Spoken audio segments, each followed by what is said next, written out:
Today, the Matt Walsh Show. With 1 day to go until the election, I will present my own closing argument for Donald Trump. Also, bombshell revelations in the Daniel Penny trial only make it more clear that charges never should have been brought. Arizona's Attorney General is investigating Trump for criticizing Liz Cheney, just more lawfare being used by the Democrats, who are the only ones who ever use it. Joe Biden fantasizes about inappropriately touching Donald Trump, and the country comes together to mourn the loss of a squirrel named Peanut. We'll talk about all that and more today on the Matt Walsh Show.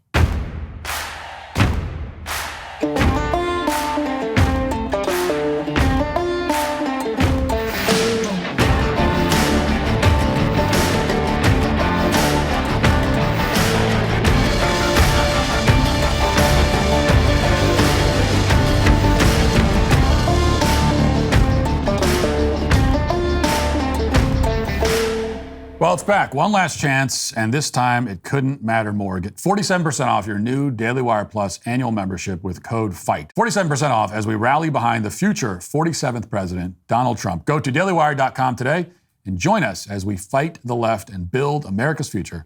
Take a look. November 5th. The night America's fate is decided. As the final votes are counted and a nation waits for the outcome, join us to break down the live election results as only Ben Shapiro, Matt Walsh, Michael Knowles, Andrew Klavan, and Jeremy Borick can. With special guests appearing live in studio, Dr. Jordan B. Peterson, Dennis Prager, and Spencer Klavan. Daily Wire Election Night 2024. Get real-time results and exclusive insights from the most trusted names in media. This is more than an election. It's history in the making. Join the Daily Wire as each vote is counted, each state called, and each race decided. Daily Wire Election Night 2024. Tomorrow at 6 Eastern, 5 Central. Sunday, November 10th, is the epic return of Yellowstone, and it's only on Paramount Network. The wait is over, people. The television phenomenon is back. Everything is at stake. With the Duttons' darkest secrets on the verge of being exposed, and as threats mount on all fronts, what will become of the Dutton family? Can they save the Yellowstone Ranch and their way of life? How far will Beth and Rip go to protect the family legacy? And who's going to the train station? Generations of blood have led to this. Nothing will prepare you for this must-see premiere event that you do not want to miss. From co-creator Taylor Sheridan, Yellowstone, the epic return, Sunday, November 10th at 7 Central, only on Paramount Network. When Donald Trump first entered the political scene almost a decade ago, I did not like him. That is a generous way of putting it. I really didn't like him. The only thing I knew about Trump at the time, aside from the fact that he was a reality TV star, was that he was a longtime Democrat from New York who was friends with all of the worst people in media and politics. And all of those people hate him today and openly root for his political and physical demise. But that wasn't the case in the early days of Trump's political life. So back in those days, I thought that Trump was a leftist infiltrator. I thought that no matter what he promised, he would govern from the left. I thought that electing him would be the same as electing a far-left Democrat because that's what he was, I believed. Now, it turns out I was wrong. Not for the first time, sadly not for the last, but I was wrong. Trump did not govern like a Democrat infiltrator sent by the Clintons to destroy the Republican Party from within, a conspiracy theory that I admit I once entertained. If he had governed that way, then they wouldn't have spent the last 4 years trying to send him to prison or, failing that, to the morgue. You know, if I had fallen into a coma in January of 2017 and missed the entirety of Trump's tenure and woken up in January of 2021, I would still know that Trump was a successful conservative president based entirely on how they've treated him ever since. Indeed, I would have all the reason that I needed to vote for him on that basis alone. They have tried to destroy him. Leftist elites have waged a campaign of vengeance unlike anything ever seen in the history of American politics. And that is reason enough to vote for him in 2024. I don't even need to know what happened from the years 2017 to 2021. But I do know because I was thankfully actually alive and conscious during that time. So I saw that Trump fulfilled his promise to appoint constitutionalist justices to the Supreme Court, who then went on to overturn the most abominable decision in the history of the court, a decision that cost 60 million American lives. I saw that Trump enforced our immigration laws and defunded sanctuary cities and sent criminal illegal aliens to prison. I saw that Trump's time in office was also a time of relative peace all over the globe. He prevented wars rather than starting them, which was a kind of a novel strategy, at least compared to every other president in my lifetime. And I saw that Trump presided over a strong and growing economy. The unemployment rate hit a low not seen in 50 years. Manufacturing jobs started coming back to America. The stock market hit record highs. I saw all of that. We all saw it if we were paying attention. And here's what we did not see. That would be any of the dystopian horrors that Trump's opponents keep warning us he will visit upon us. He did not govern like a fascist tyrant drunk on his own power. He did not install himself as dictator for life, which is why he's running for re-election. In fact, he exercised great restraint. He didn't start any new wars. He didn't move to expand his own executive powers. He didn't even issue that many executive orders compared to the 3 most recent presidents before him. So that's why I'm voting for Trump. Why I believe you should too. He earned our vote. He earned it by governing successfully and leading competently. Trump was already a good president, which is very compelling evidence that he will be a good president. Now, nothing is sure in this life. You cannot predict the future with absolute certainty. Yet you can be extremely confident that someone can do a job well if they've already done it well. So that's the best selling point for Donald Trump as I see it. The best selling point is who he is and what he's done. But the second best selling point is who he isn't. And he isn't Kamala Harris. Now, I'm voting for Trump because we need him in the White House. I'm also voting for him because we need to keep Kamala Harris out of the White House. Now, I'm not going to spend a lot of time making the case against Kamala Harris here. I've done that literally every day on the show for the past 3 months. I suspect that anyone who listens to this, anyone who is even potentially reachable at this stage of the game, already knows that Kamala is bad. You know, a bad leader, a bad vice president, a bad person. Totally unqualified for the job she currently holds, even less qualified for the job she wants to hold.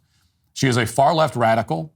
No matter how much she's backtracked over the past couple of months, her record speaks for itself. She wants to open our borders, defund our police, start more wars, kill more babies, take more money out of our pockets, destroy our free speech rights, make the world less safe, make our communities less safe. Now, she may be profoundly incompetent, but she is capable of doing all of those things. And she will. And that's the point that I want to emphasize. Kamala Harris may be a bumbling, empty-headed buffoon, but she does have an agenda, and she will use the powers of the presidency to enact it. And it will be a catastrophe for your family and for mine. Now, I would vote against Kamala Harris no matter who she was running against. I'd vote for a houseplant over her. We've already had one of those running the country for 4 years. It's been a disaster. But Kamala will be worse. Kamala gives us more than enough reason to vote for Trump. But the good news is that we don't have to hold our nose.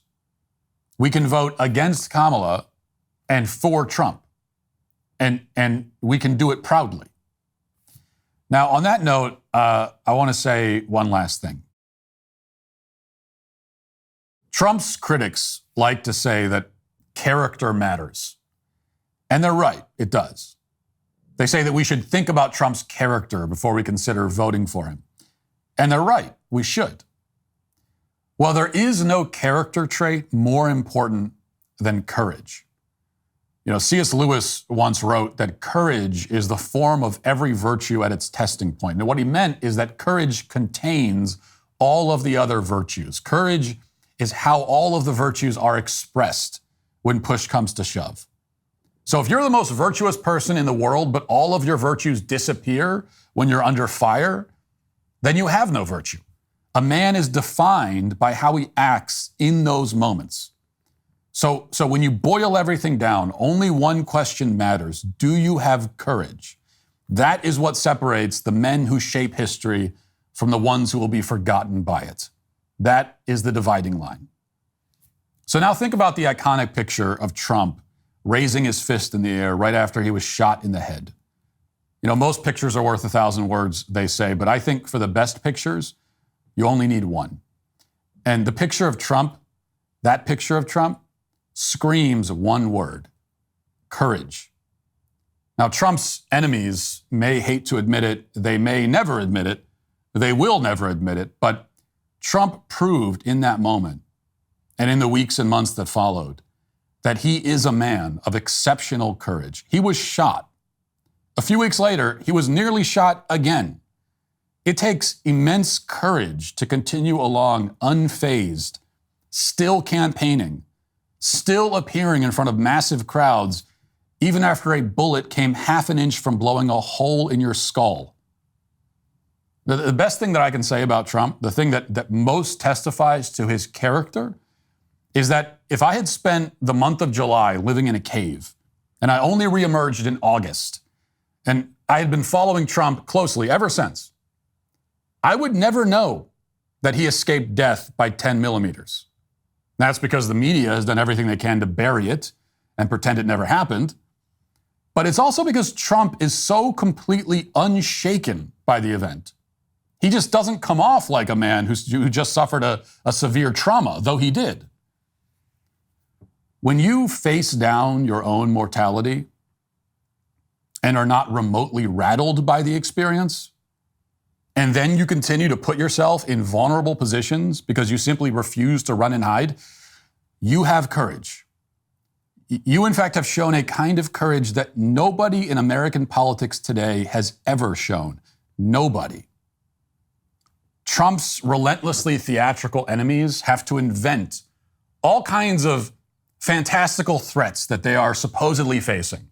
They pretend that Trump is some sort of existential danger to them, that their lives hang in the balance. But it's all performance. We know that. The truth is that most of them are living lives of great comfort, and the irony is that if Trump wins, their lives will only become more comfortable as the economy improves. So they're not facing down any threat. They aren't showing any courage. They don't know what courage is. Okay, they're on the same side as Hollywood and the media and corporate America and almost every powerful person in D.C. That's the safest position you can possibly be in. They are safe. Trump is the one who is literally under fire. Trump has actually taken a bullet in real life. It is not a performance for him. So, when it comes to character, Trump is not a perfect man. Neither am I. Neither are you. But what I know is that when the bullets were flying, he stood tall. And that's the kind of man I want in the White House. It's the kind of man we'll need in the times ahead. Now let's get to our 5 headlines.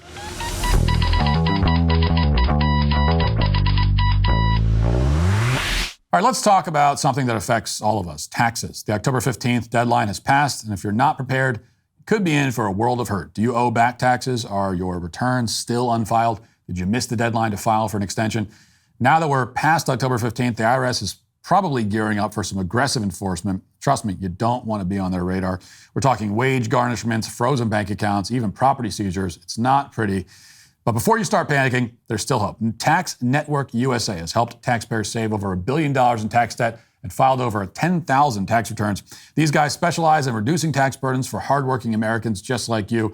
Look, I get it. Dealing with the IRS is about as fun as a root canal, but ignoring the problem won't make it go away. Don't wait any longer for a complimentary consultation. Call today at 1-800-958-1000 or visit their website at tnusa.com/Walsh. Their experts will walk you through a few simple questions to see how much you can save. That's 1-800-958-1000 or visit tnusa.com/Walsh today. Don't let the IRS take advantage of you. Get the help you need with Tax Network USA. Let's start the headlines with something that is not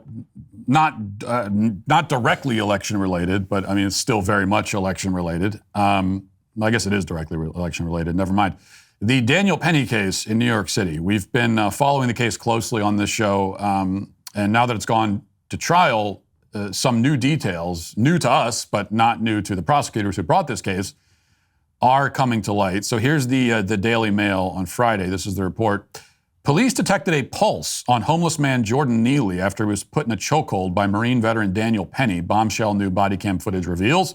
The video became public today as Penny's manslaughter trial began in Manhattan. Penny, then 24, is accused of killing Neely by putting him in what prosecutors say was a fatal chokehold. During opening statements today, body cam footage of the moment cops found Neely was shown. NYPD officers arrived on the train at Fulton Station at 2:33 p.m. 2 police officers confirmed that Neely still had a pulse when they arrived. I got a pulse, one said. A second police officer confirmed that he too felt a pulse. Neely was unconscious, lying on the subway car floor. When asked how Neely ended up there, Penny replied, "I put him out." Despite initially detecting a pulse, they issued Narcan, the drug used to reverse opioid overdoses, to Neely and started CPR at 2:38. At 3:13, almost 45 minutes after police first arrived, Neely was still on the train. He was not pronounced dead until he arrived at Lenox Health Hospital in Greenwich Village later that afternoon. Among witnesses on the first day of evidence was an NYPD sergeant who testified that none of his team performed mouth-to-mouth on Neely because he was a drug user, quote unquote. Quote, "He seemed to be a drug user. He was an apparent drug user. He was very dirty. I didn't want them to get hepatitis. If he did wake up, he would have been vomiting. I didn't want my officers to do that. He was filthy. He looked like a homeless individual. You have to protect your officers. I wouldn't want my officer to get sick if the person throws up." Okay, so Neely had a pulse when officers arrived. They refused to perform mouth-to-mouth because he was filthy and they didn't want to get sick. And then he was pronounced dead later in the afternoon. So what are we doing here exactly? Like, what is this case? Penny did not kill Neely. He was still alive. He was still alive. Okay, the officers did not perform mouth-to-mouth. And now Penny is on trial. It seems so that New York City can basically cover its own ass. And look, I'll say, I don't blame the officers for not performing mouth-to-mouth on Jordan Neely. Getting hepatitis or some other disgusting disease is a very real concern when you're putting your mouth on some tweaked-out druggie, and he throws up, and then throws up into your mouth. I mean, that's. I don't think we should require police officers to contract diseases from homeless drug addicts as part of their job. Like, that shouldn't be part of the job that you just say, well, you're just going to get a disease now. That's not a job requirement. And I wouldn't, I wouldn't do it. I'm not going to get infected by a drugged out vagrant. I'm just not. So I get that. I do. I don't blame them. But Daniel Penny did not kill Jordan Neely. He was alive. It sounds like it was, well, they don't tell us exactly, how long was it from when police arrived to when he was actually pronounced dead? They just say later that afternoon. Sounds like it might have been hours later. At the very least, it was more than 45 minutes. We know that. And he was obviously already on drugs. Did the headlock even kill Neely? It doesn't sound like that's the case. Is this yet another case where someone has an overdose and then we end up sending someone else to prison because that person happened to be making physical contact with the guy who was overdosing? Is that what it is now in America? Like, if you're in the vicinity of someone who overdoses, now you go to jail for killing them because they chose to take a lethal dose of drugs? I mean, we don't know if that's what happened here. We don't know. I mean, the facts are still coming out, but it sounds very, very likely, very plausible. And listen, if you have an overdose, that's on you. Nobody should go into prison for that, whether you're George Floyd or Jordan Neely or anybody else. Your overdose is your own fault, nobody else's. The idea that anybody else should go to prison for that, I mean, unless you want to arrest the drug dealer who gave you the drugs, then I'm all on board with that. But somebody who was not involved in the drug transaction being arrested for it, that's crazy. Someone, in fact, who was protecting the community from you because you were cracked out of your skull and acting in a threatening way. That's even crazier. And again, we don't know if Neely actually died of a drug overdose, but there is precedent, for this kind of thing. We know that. And what makes this so outrageous is that even if Neely actually was killed by Daniel Penny, incidentally, even if Penny, while restraining Neely, accidentally caused him to lose his life, it would still be an absolutely ridiculous, insane, outrageous miscarriage of justice to put Penny on trial for that. Neely was threatening people on the train. That's a fact. Like, nobody disputes that. He had to be restrained. If you're acting in an explicitly threatening way and somebody has to restrain you because of how you're acting and you die as a result, that's your fault. That's on you. and if even if they use a little bit more force than they needed to, the onus, when you are the one who is a threat to the people around you, the onus is not on everybody else to make sure that they restrain you in exactly the correct way so that it doesn't harm you. The whole thing now is your fault. Whatever happens next is your fault. That's on you. Don't want to get choked out on the subway? Don't go around threatening to kill people. Pretty simple. It's like not a high bar to clear here. So even if the prosecution's theory of the case is true, this would still be a monumental injustice, but it sounds like their theory isn't even true. And so that just makes it, that just means that really everybody involved in bringing this case, everybody involved in the prosecution should be in jail. Like you should go to jail for this kind of thing. That's what should happen. The prosecutors in this case are a much greater threat to the public than Daniel Penny is. Daniel Penny is actually protecting the public, right? Like I don't care where you pretend to stand on the Jordan Neely. Would you feel unsafe having Daniel Penny in your neighborhood, on the train with you, sitting next to you somewhere? Would you feel unsafe? No. If anything, you'd feel safer. You're not going to feel unsafe unless you're planning on getting up and threatening to kill people. Well, then maybe you would feel less safe. But you should feel less safe in that case. So Daniel Penny's not making the community less safe. These prosecutors are, on the other hand. By prosecuting law-abiding people who are protecting the community, they are actively making the community less safe. All right, our reporter Spencer Lindquist here at the Daily Wire went to a Kamala Harris rally over the weekend to talk to Kamala supporters and find out why they're voting for Kamala. And I guess just to see if they're really as delusional as they seem. That's my own editorializing. That's not what Spencer said in his coverage. But anyway, it turns out that they are delusional just as much as you think, if not more so, in fact. Watch this. So tell me a bit about Trump's agenda and what about it is most scary, most concerning to you? He says that he's going to take anybody who disagrees with him and put them in jail. And from there, he's going to deport them out of the United States altogether. And I think he wants to basically turn this into a white Christian nation, which it is not. He hates everyone. He hates his followers, and he will totally try to destroy all life on earth before he dies. That's who the Trump is. Do you think that the rhetoric of him being a Nazi or a fascist might encourage other people who are going to try and take him out, violently? I mean, I don't know if that's the leap I would make. I think it is a totally reasonable assumption. I mean, Elon Musk is wearing a Make America Great hat in the Nazi font. That was definitely the vibe there. It was frightening and disgusting. He is. He's a damn Nazi. He's a fascist. Of course he is. Yes, I think he's a full fascist authoritarian. What I will say to you is if he wins in November, it is going to be the birth of the American Nazi Party with him as the top of it. What do you think America looks like if Trump wins? I mean, we've been hearing that he's a fascist or that he's a Nazi. Do you agree with those characterizations of him? Yeah, he's the most repulsive person in public life.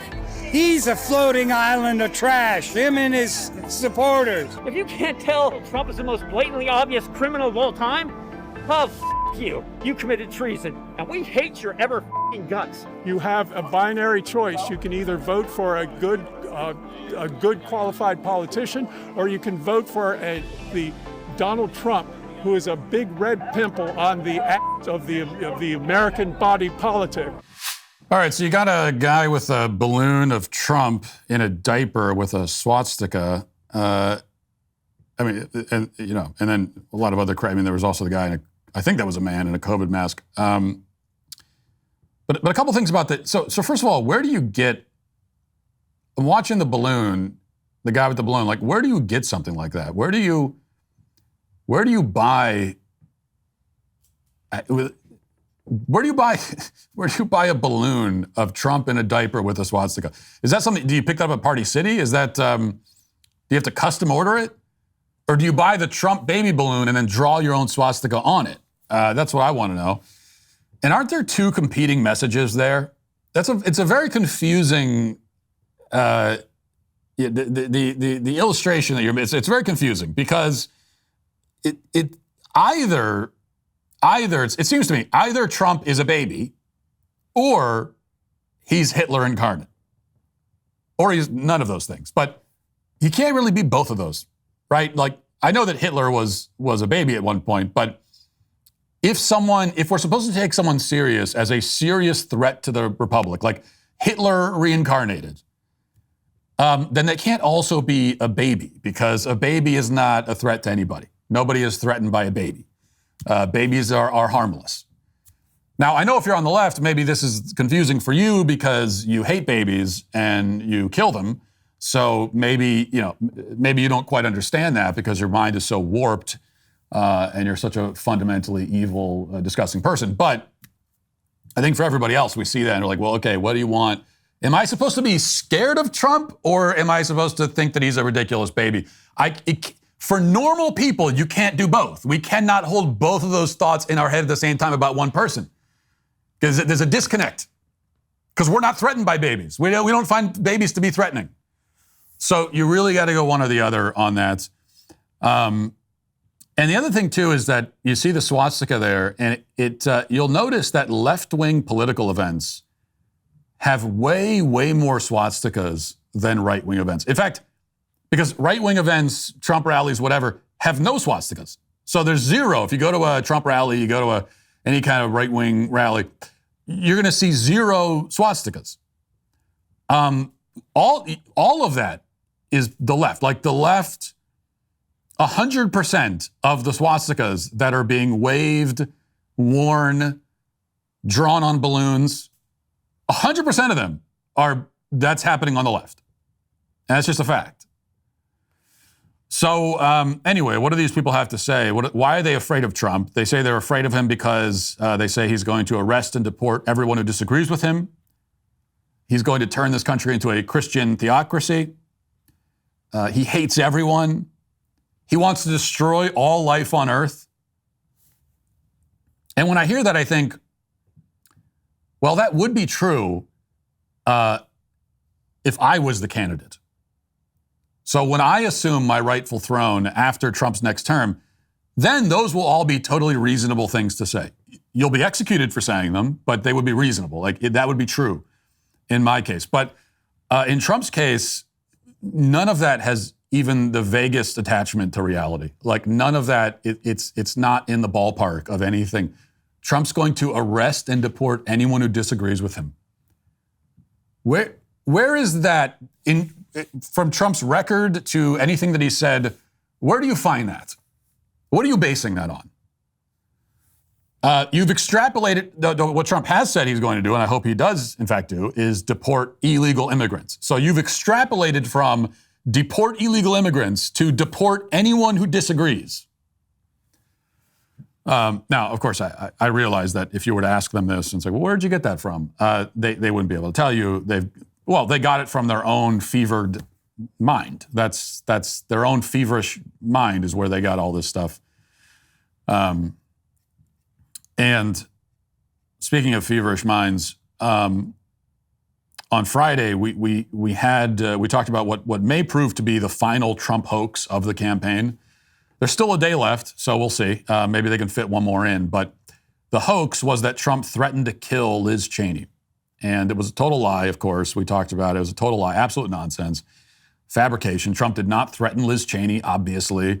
He merely pointed out how she sends young men off to go die on foreign battlefields, and she would never want to do that herself. You know, she does that from the comfort of her home or her air-conditioned office in D.C. Very true, factually correct, and also a point that many of us have made many times. A very kind of normal thing to point out about these neocon warhawks. So the claim that he threatened her was, again, total nonsense. But nonetheless, it led to this. Here's MSNBC with the report. Bram Resnick, the political anchor and reporter from our NBC affiliate in Phoenix, KPNX, joins us. Talk about this breaking news regarding Donald Trump's comments that he made about Liz Cheney in Arizona last night. The Attorney General is responding? That's right. I just spoke to Attorney General Chris Mays about 2 hours ago for the taping of my Sunday show. She told me she just gotten off the phone with her criminal division chief, and she was investigating whether what Donald Trump said about Liz Cheney constituted a death threat under Arizona law. I'll tell you, under Arizona law, it is illegal to make threats or intimidate someone. Can be charged as a Class 1 misdemeanor, Class 6 felony. Chris Mays told me they're looking into it. I asked her whether this was just political speech, free speech. She said we're checking to see if it crossed that line. But she also put it in the larger perspective. If you're here right now, you begin to understand how this place is ready for a high security event on Tuesday, an election. Our sheriff's office is talking about a no tolerance policy for protests. Chris Mays is activating all her agents. Every law enforcement agency in the state is involved with protecting the vote, protecting voters. So that's Chris Mays brought that into the conversation, that for Donald Trump to make these kinds of remarks at this time, such a really fraught and tense moment here in Maricopa County, is just bad. So this is, of course, nakedly partisan lawfare, once again, criminally investigating Trump for something that is clearly protected political speech. It's lawfare. Trump, as we know, has been the target of lawfare many times. This is something that only the left ever does, only the left. They are the only ones who engage in lawfare. They are the only ones who try to use the courts, use the law, use criminal charges and criminal enforcement against their political enemies. Republicans never do this. Democrats constantly do this. This is like a it's a nuclear war that isn't actually a war because one country is just nuking the other ones to smithereens, and the other one is showing restraint, right? Showing restraint because they don't want things to get out of hand. But they are out of hand. They've been out of hand. It's just that only one side is suffering the consequences, which means it's just going to continue. If your enemies pummel you and you don't hit back, why would they ever stop? Why would they stop? Why would the left ever stop using lawfare? If they could just do it unopposed and nothing's going to happen to them, why would they stop? Or to use an analogy that maybe Tim Walz would understand, if you're playing football and the other team is up by 45 points in the 8th inning and they're hitting all their jump shots, then why would you let your foot off the gas? Why would they let their foot off the gas and let you off the mat? So I'm a big fan of sports games like Tim Walz is, so I can't help but make the sporting event analogies. My point is that if they're the only ones who do this, then there's no reason why they will ever stop. They're not going to ever stop. Which means that Republicans have to respond by using lawfare themselves. It's just the only way. You need Republican AGs to go after Democrats in similar circumstances and for similar sorts of things. It's the only way that it stops. Because if not that, then we're just sitting around waiting and hoping that maybe eventually they'll just have enough and they'll stop hitting us because they feel bad. It ain't going to happen. No, they're just going to keep ramping it up. And if Kamala Harris wins, then this campaign of lawfare, we haven't even seen. You ain't seen nothing yet. Okay, if Kamala Harris wins. And not just the ways that they're going to target Trump. Like, yeah, if Trump loses, they are going to put him in prison. That is going to happen. But it's not just going to be him. He's not going to be alone. And the only way to make it stop is for the left to get a taste of their own medicine and to realize that, okay, you can continue playing this game, but you will suffer consequences for it. It's not going to be. We refuse to be the only ones who are suffering this. You will also be made to suffer it. And then at least you give them something to think about. Maybe the Arizona AG is hesitant to open a criminal investigation over something like this if they thought that, okay, well, if we do this, they're definitely, they're going to come back and they're going to try to do it to one of ours. I don't know if it's worth all that. If they don't have to make that calculation, they will never stop. All right, I want to play this quick clip from Trump's rally over the weekend, one of his rallies. This is it's 45 seconds, probably one of my favorite things Trump has ever said. No exaggeration. And when you hear it, you'll know why it resonated, especially with me, because very much singing my tune here. Let's listen to this. And we are just 3 days away from the greatest political victory in the history of our country, I guess in the history of the world. But it only happens if you vote. If you don't vote, then bad things could be happening. You'll be very depressed. And we don't want to have depression, right? There's no depression. You know the best way to stop depression? Work your ass off. Work your ass off. You don't have time. You want to work so hard that you don't have time for depression. But I didn't come here looking for your money. I don't need your money. I don't want your money. All I want you to do is get out and vote. Get out Tuesday. So the best way to stop depression is to work your ass off, he says. And he's exactly right. I mean, and this is coming from a guy, Trump, who knows about working your ass off. So take it from me, take it from him, rather. If you won't take it from me, I mean, I've said it, I've probably made this same point 10 million times on the show. If you won't take it from me, then take it from Trump. In most cases, you can stop depression from working hard.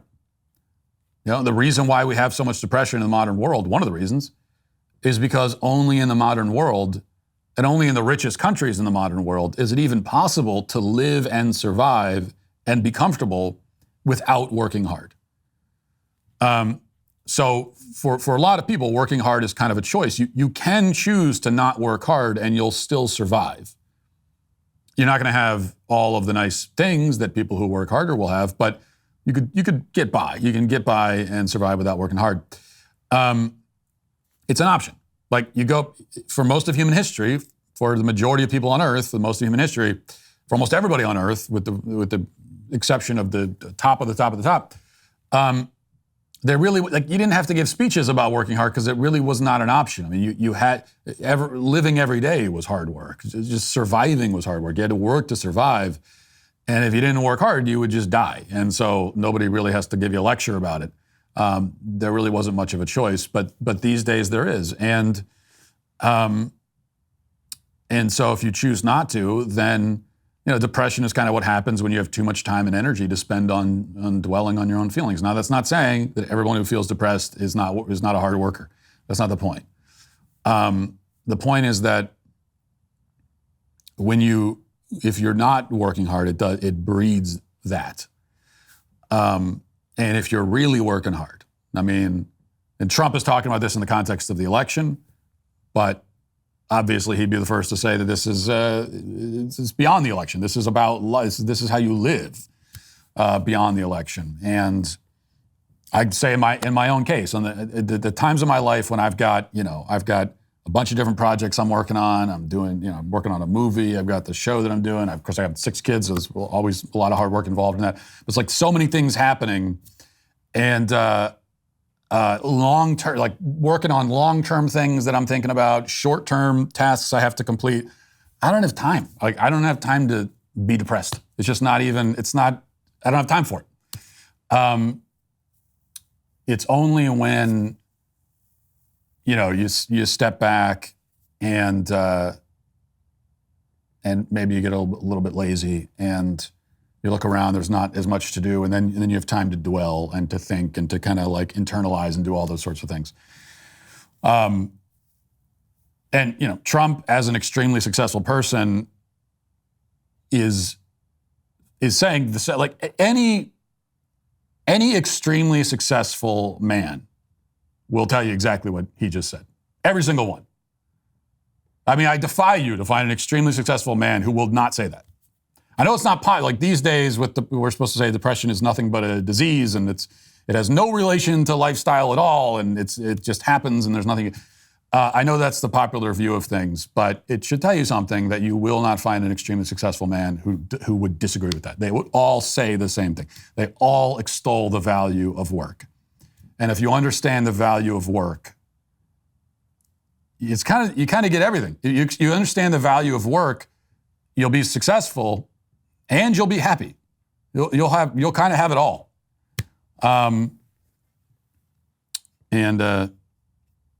I think there's no doubt about it. Finally, I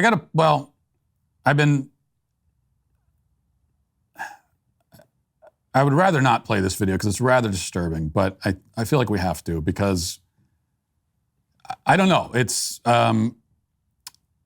feels significant, like something's going on here, and we got to talk about it, unfortunately. So here is Joe Biden a couple of days ago. This is not out of context. Like there is no context to this clip that would make it okay, really. So you don't even need to know the context. But the context is that Biden is talking about Trump, and he's talking about what he would like to do to Donald Trump. Let's listen. But I'm serious. These are the kind of guys you like to smack in the ass. These are the kinds of guys you'd like to smack in the ass, he says. And he really put some feeling into it. Like he put some force into it. He meant it. This was not stumbling, stuttering, not knowing what to... He meant it. Like he's been thinking about this, and he let it out. I never thought we'd get to the point where the President of the United States was openly threatening to sexually assault his political rival, but here we are. And if you're Trump, how are you supposed to feel about this? Like, I feel bad. How are you supposed to feel if you're Donald Trump and you hear that clip? Grossed out, yeah. But I don't know. I mean, I just wish that Biden could have held on a little bit longer. He almost made it to the end of the campaign without vocalizing his sexual fantasies about Trump. He almost made it. He almost got there. We never would have had to hear this, but he couldn't contain himself. He just couldn't keep it in, and he had to let it out. And now if I'm Trump, I think I'm. Well, yeah. I mean, I guess you're like, thanks, I guess. But I'm married and I'm not gay, But thanks, man. But I'm also thinking that I think I'd rather they go back to threatening to kill me. And trying to kill me over this. I think I'd prefer that. I'd prefer that over Biden grunting about how he wants to touch my butt. Like if I'm Donald Trump, that's what I'm thinking. So this is anyway. That's Biden's closing argument. That is his closing argument against Trump, is that he wants to smack him in the ass. It's unorthodox. It's an unorthodox argument. I got to say, we haven't heard that one before. And we'll see. We'll see how it plays out. According to research, a major challenge that many employers face is the pressure to hire quickly. It's incredibly time-consuming to search for great candidates and sort through applications. Half your week gets eaten up just sifting through resumes and applications, trying to find someone who's actually qualified. If you're an employer who can relate, well, I have one question for you. Have you tried ZipRecruiter? ZipRecruiter has figured out how to solve this very problem. In fact, 4 out of 5 employers who post on ZipRecruiter get a quality candidate within the first day. And right now, you can try ZipRecruiter for free at ziprecruiter.com/Walsh. ZipRecruiter is the hiring site employers prefer the most based on G2. Their smart technology immediately starts showing your job to qualified candidates. You can even invite top candidates to apply, encouraging them to apply sooner. So relax, employers, and let ZipRecruiter speed up your hiring. See for yourself. Just go to ziprecruiter.com/Walsh right now to try it for free. It's the same price as a genuine smile from a stranger, a picture-perfect sunset, or a cute dog running up to you and licking your hand. All things that I love, as you know. Again, that's ziprecruiter.com/Walsh. ZipRecruiter, the smartest way to hire.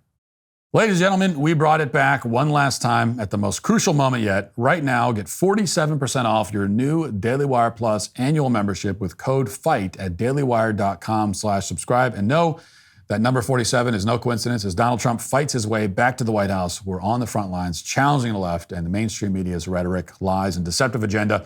and making sure your voice is heard. There's no shortage of media covering the election tomorrow night, but the Daily Wire is the only place you'll get the facts from the most trusted voices in conservative media.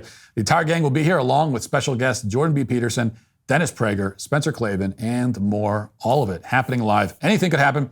We're covering it all as it unfolds. Don't miss a moment. Go to dailywire.com/subscribe and use code FIGHT for 47% off your new Daily Wire Plus membership. Now let's get to our daily cancellation.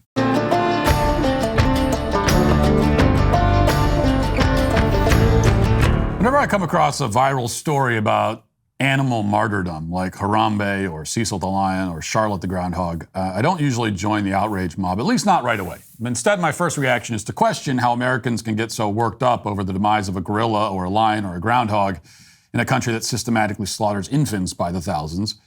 Melting down over the death of an animal, however famous that animal may be, seems like a sign that your priorities could be out of whack. Now, that said, I have to concede that it's possible to be upset about multiple things at once. I understand that. And every now and then, even given everything else going on in the world, there's a story about non-human martyrdom that's so over the top and so disturbing that it does need to be talked about. And that's certainly the case this week after the untimely demise of a squirrel named Peanut at the hands of government officials in New York State. Now, if you hadn't heard about Peanut until this week, that's not surprising. Like Vincent van Gogh, poor Peanut only achieved worldwide fame after his death. Although before his death, Peanut had more TikTok followers than Van Gogh ever did, to his credit. So for several years, Peanut had a relatively large following on various social media platforms, Instagram, TikTok, Facebook, as the public face of Peanut's Freedom Farm. Now, Peanut's Freedom Farm is an animal sanctuary that a man named Mark Longo set up after rescuing Peanut several years ago when his mother was hit by a car. I'm talking about the squirrel's mother, not Mark Longo's mother. This sanctuary takes care of a variety of rescue animals like blind horses and things like that. And over the years, they've helped more than 350 animals. But Peanut was by far the most famous of these animals because he appeared in videos like this one with his owner. Watch. Without you, my friend. So, the music, of course, added after the fact. Very, maybe overly sort of emotional music for a video of a squirrel eating a waffle. But anyway, and some popular videos. And he made a lot of friends at his animal sanctuary, too. In particular, he was apparently best buddies with a raccoon named Fred, who also appeared in a lot of videos like this one. Watch. If I would have known that you wouldn't be here anymore, I would have made the moments last a little longer. 'Cause now I'm alone and you're just a memory. Okay, now, if you've been on the internet for more than 10 seconds, you know that people on the internet love nothing more than cute videos of animals eating human food. If you can call Dunkin' Donuts human food. Anyway, it's very endearing to most people, but not to everyone, apparently. As we all learned during the COVID lockdowns, a substantial percentage of Americans are deeply unhappy and highly neurotic, and they want nothing more than to narc on their neighbors, especially in liberal strongholds. This is the case, places like New York. And they hate seeing other people enjoying their lives, and so they seek out every opportunity to destroy happiness, whether it's human happiness or animal happiness. They just want it all gone. And that's why several people in New York reported these videos to the ironically named Department of Environment Conservation, or DEC. And in response, DEC and several other New York state agencies raided Mark Longo's property. Ultimately, they killed both Peanut and Fred the raccoon, supposedly because Peanut bit one of the officers who was dragging him outside of his home. And therefore, to test for rabies, they had to kill both of the animals. Watch. That's Peanut the squirrel eating a waffle with his rescuer-turned-owner Mark Longo, who launched the critter to social media fame over the past 7 years. But now the squirrel and Longo are getting even more attention. Peanut was the best thing that ever happened to us.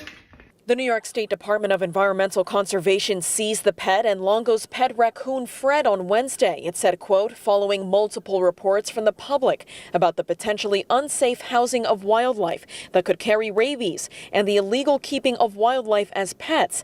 DEC conducted an investigation. Then on Friday afternoon, it confirmed in a joint statement with the Chemung County Health Department that, quote, a person involved in the investigation was bitten by the squirrel. To test for rabies, both animals were euthanized. euthanized. We spoke with Longo earlier Friday about the seizure of his home and farm in Pine City, which he says lasted 5 hours. You need that many officers to show up to my house to literally pull my closets apart. Now, until the government shows up, everything's completely fine. The animal is bringing a lot of joy to people's lives. People like the squirrel. He's also helping to raise money for this animal sanctuary, which is the kind of thing that we generally want to encourage in society, I would think. And then the Department of Environment Conservation decided that the best way to conserve the environment is to conduct a Waco-style siege of Mark Longo's property, creating a problem where none exists. There was no problem with the squirrel. It's a squirrel on this guy's property. Who cares if he has a squirrel in his house?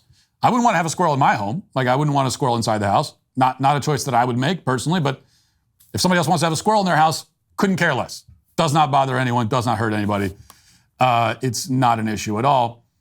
And then when the animal allegedly bites someone, the government springs into action to solve the problem they created. They euthanize the animals to test them for rabies, because you can't do the rabies test without first euthanizing the animal. They wanted to make sure the government official didn't contract rabies after being bitten, supposedly. However, the Wall Street Journal reports that the agents were wearing heavy gloves when they absconded with the squirrel. So did the squirrel bite through the gloves? Or was the bite story made up after the fact to justify euthanizing the squirrel? None of this makes a lot of sense. First of all, if a squirrel is allegedly showing signs of rabies and you're an animal control expert, then you wouldn't be handling the squirrel without gloves. So we can assume that they were wearing gloves. But then how did anyone get wounded by the animal's bite? And on top of that, we all know the animals weren't showing signs of rabies because they happen to be some of the most photographed and recorded animals in the world. Their every move was uploaded to the internet, and eating waffles and whipped cream, as far as I know, is not a sign of rabies. And also, by the way, if you have any experience encountering rabid animals, as I have a time or two in my life, there's no mistaking it. It's pretty clear from the way they're behaving that they have rabies. Now, it's true that the normal protocol when an animal bites a person is to euthanize and test the animal. The idea is to assume the worst. And, I guess the animal has to suffer the consequences. This helps save money and time for the person who was bitten. But that protocol seems inappropriate when the person who was supposedly bitten is the one who barged into the animal's home and grabbed him without any provocation. What happened here is that to save this person some time and the cost of the precautionary rabies shot, they killed the animals to see if these preventive shots were necessary. And that's the only reason they killed them. As it stands, this whole scenario lays the groundwork for any number of other unlawful government-sanctioned home invasions. Who's to say the government can't barge in your home if there are reports that you're not affirming your child's gender confusion, for example? That's the precedent they're setting. The same Democrats who say that an Instagram squirrel is some massive public health risk will have no problem saying that you're creating a health risk if you don't affirm your child's identity. In fact, they're already doing that. That's a thing that's already happened. There's another troubling aspect here as well. In this case, the outrage over it is as much about the needless execution of somebody's pet rodent as it is about, and this for me is the thing that concerns me the most personally, it's the wildly disproportionate and flagrantly wasteful use of law enforcement resources. As you heard in that clip, this raid lasted several hours. And in a separate interview, Mark Longo explained in detail what happened. Watch. It not only tears my family apart, but Peanut was the cornerstone of our nonprofit animal rescue. And 10 to 12 DEC officers raided my house as if I was a drug dealer. I was sat outside my house for 5 hours. I had to get a police escort to my bathroom. I wasn't even allowed to feed my rescue horses breakfast or lunch. I was sat there like a criminal. After they interrogated my wife to check out her immigration status, then proceeded to ask me if I had cameras in my house, then proceeded to go through every cabinet, nook, and cranny of my house for a squirrel and a raccoon. They got a search warrant? They got a search warrant. 4 departments and a judge signed off on a search warrant for a squirrel and a raccoon. And so, in a country with a violent crime epidemic, precisely $0 and 0 man-hours should be allocated to killing harmless, if unorthodox, household pets. In fact, even if we had no violent crime epidemic or violent crime at all, I still wouldn't be in favor of killing harmless household pets. But in this case, given what's happening in this country right now, it's especially egregious, especially in a place like New York. So, for example, just a few days ago in New York State, a man was arrested for allegedly raping a 5-year-old girl. And this is someone who was in this country illegally. The government knew who he was. They let him into the country after determining that he had no right to be here. He was here for several years, nearly a decade, in fact. And in that decade, there wasn't a single New York State police officer who, looked for him or tried to detain him. They didn't spend 5 hours at his place of residence looking for evidence of crimes or anything like that. They didn't care at all, apparently, and this is the end result. Good morning. I'm Nassau County Executive Bruce Blakeman. Unfortunately, I am here because of a tragic circumstance, a heinous crime committed here in Nassau County by an illegal immigrant who should not have been in this country. Unfortunately, it ended in a circumstance where a 5-year-old girl was raped. 5 years old. Apparently, this individual, who is under arrest now due to the fine work of our Nassau County Police Department, entered this country at the age of 16 in 2014. That individual was detained at the border and given a hearing date and never showed up for that hearing date. That individual was part of the catch and release program that still goes on here in the United States.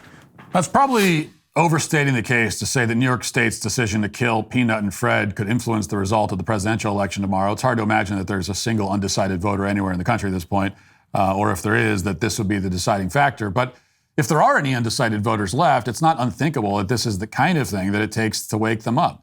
When you have the contrast between the two, the absurdity of it is just too much. They'll barge into your home and murder your pets, but they'll let foreign criminals terrorize children and assault children with total impunity. Remember how much coverage there was when Donald Trump said they're eating the dogs, they're eating the cats? Well, this is the kind of imagery that resonates. This time around, there's no denying it. They're clearly killing the squirrels and the raccoons. They are. I don't know if they're eating them, but they're killing them. And for their part, the Trump campaign certainly thinks this is a good way to illustrate the priorities of Democrats in government. Watch. So I know Don's fired up about Peanut the squirrel. We were on the way down here from Cincinnati. He was like, is it really the case that the Democrats murdered the Elon Musk of squirrels? And I said, yeah, it sounds like. Have you seen the videos of this squirrel? He's a genius, or he was, unfortunately. But the same government that doesn't care about hundreds of thousands of illegal immigrant criminals coming into our country doesn't want us to have pets. It's the craziest thing. So there are at least two major lies being exposed here. The first is that the left's claim, that they care about the well-being of American citizens. They clearly don't. They obviously prioritize the rights of foreign criminals over the rights of Americans, even when those Americans are uploading harmless Instagram videos of their pet squirrel. The other lie is that Democrats care about the environment or about conservation. That's also not true. New York's Department of Conservation isn't actually doing much conserving. And the case of Peanut and Fred is just another example of that. The Daily Wire's news division recently spoke with Will Coggin, who runs the Center for Consumer Freedom. And his assessment is that, quote, the death of Peanut appears to track with a broader trend in the animal rights movement of killing animals. Sadly, many of those people have a better dead than fed mentality. Coggin continued, quote, PETA euthanized 79% of the dogs and cats it took in last year at its shelter, which state inspectors likened to a euthanasia clinic. Apparently, PETA only adopted 58 animals in 2022, which is an adoption rate under 3%, which, by the way, this is how the left treats human beings, too, so it's no surprise this is what they do with animals. Human beings, they also want to just, if you're old and sick, they want to just euthanize you and get rid of you. Maybe it's a little surprising they're doing that to animals, too, because usually the left values animals over humans. But anyway, by contrast, it's small shelters like Peanuts that are adopting and saving a lot of animals. These are the kinds of shelters that, a sane society, it's good to have them. Instead, as actual criminals brutally attack children, Democrats are going after the animal sanctuaries and the animals living inside them. The Peanut, the squirrel, and Fred the raccoon may be gone, but as an illustration of government overreach, incompetence, and evil, they are immortal. They will live on forever. Or maybe at least until tomorrow. Influence a few votes. And that is why the bureaucrats who barged into a man's home to murder Peanut and Fred are today canceled. That'll do it for the show today, and we'll talk to you tomorrow, Election Day. Have a great day. Godspeed.